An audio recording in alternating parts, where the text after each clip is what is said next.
এই যে আমাদের রান্নাঘর এখন পাক করবো যে চাউল নিলাম, এখন চাল ধুবো, চাল ধুয়ে ভালো করে ধুয়ে তারপরে রাইস কুকারে পাক করবো। এটা হচ্ছে আমাদের রাইস কুকারে পাক করবো, চাল ধুয়ে দিলে সহজে ভাতটা হয়ে যায়। তো যেহেতু খালা আসেন এখন পাক করতে হবে, খেতে হবে। তাই তো ভাত বসিয়ে দিলাম, ভাত বসিয়ে দেওয়ার পরে যে আলু আর কাঁকরোল এগুলোকে ভাজি করে এগুলো কুটাকুটি শেষ। এখন কুটবো পেঁয়াজ রসুন তারপরে কাঁচামরিচ এগুলো কুটবো। এগুলো কুটতে কুটতে প্রায় ভাত হয়ে যাবে, আর কিছুক্ষণের মধ্যে ভাত হয়ে যাবে। ভাত হয়ে গেলে এই যে যে ভাত হয়ে গেছে, এখন আমি ভাতে মারটা গালবো। ভাতে মার গালতে গেলে তো অনেক ভয় লাগে যে কোন সময় জানি হাতে মার এসে পড়ে।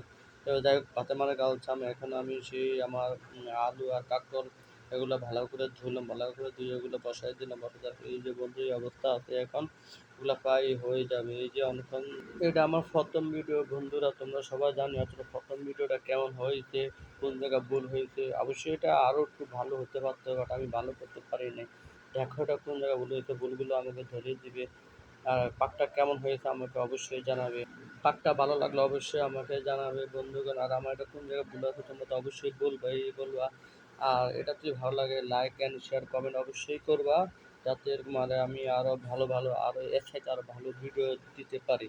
কারণ এটা তেমন একটা বেশি ভালো হয় না, এটা প্রথম ভিডিও, তাই আমি বলছি এটা। কারণ এই ভিডিওটা আসলে আমার পছন্দ না, তারপর আমি ট্রাই করছি যতটুকু ভালো করার জন্য।